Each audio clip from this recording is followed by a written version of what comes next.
قرآن پاک سننے کی جو تاثیر ہے نا جی وہ مکہ کے مشرکین مانتے تو نہیں تھے جی لیکن اس کی تاثیر چونکہ وہ بھی صاحب لغت تھے زبان سے نہیں مانتے تھے، دل سے مانتے تھے. بالکل دل سے مانتے تھے، اور صحیح معنوں میں اگر ان کو اپنی زبان پر فخر تھا تو صحیح معنوں میں فخر تھا، صحیح. واقعتاً وہ صاحب زبان تھے.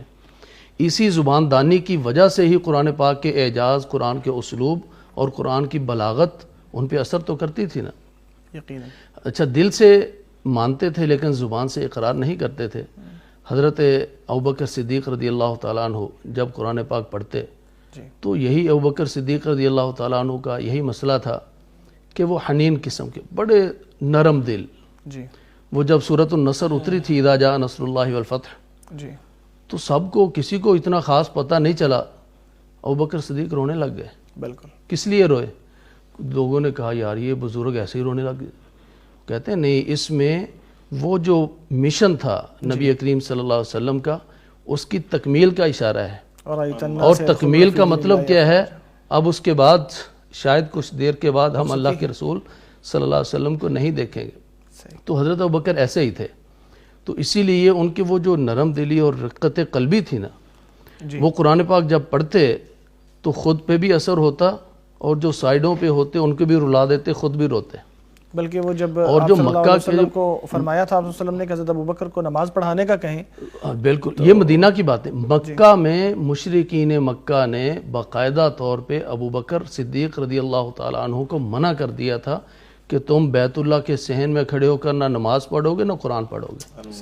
اور کہا کیا کہ تیری آواز سن کر ہمارے بچے فتنے میں پڑتے ہیں، تیری آواز سن کر ہماری عورتیں فتنے میں پڑتی ہیں. تو وہ فتنہ کیا تھا کہ جب جب یہ قرآن سنتے چلے جائیں گے وہ گرویدہ ہوتے چلے جائیں گے، وہ قرآن پاک کے اثر کو قبول کر کے مسلمان ہوتے چلے جائیں گے. اور حضرت عمر فاروق رضی اللہ تعالیٰ عنہ نے قرآن ہی تو سنا تھا.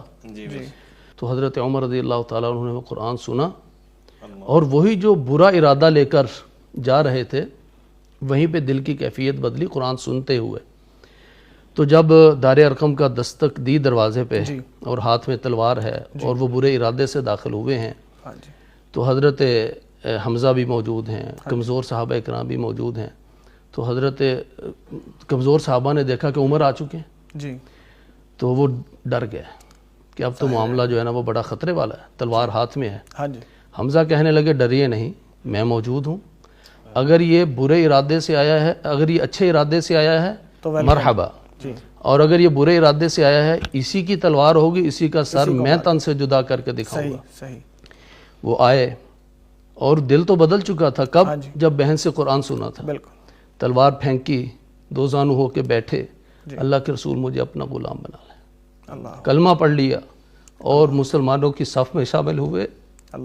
صحابہ بیان کرتے ہیں جب عمر مسلمان ہوئے تو موجود صحابہ اکرام نے کہا اللہ اکبر، سب نے نعرہ تکبیر بلند کیا. اور حضرت عبداللہ بن مسعود کہتے ہیں کہ اس سے پہلے ہمیں برملا طور پہ مسجد حرام بیت اللہ کے صحن میں نماز پڑھنے کی ہمت نہ ہوتی تھی. حضرت عمر نے ہمیں پکڑا، کہا اب یہاں پر نماز پڑھیں گے. عزت کا دور شروع، تو عزت کا دور شروع ہو گیا. تو یہ عزت کا دور کس سے شروع ہوا؟ قرآن پاک کی تلاوت نے اثر دکھایا، عمر کا دل بدلا، اور عمر ہی کے ذریعے سے اللہ تعالیٰ نے پھر اسلام کو تقویت. سخت سے سخت دل بدلنے والا قرآن ہے ناظرین.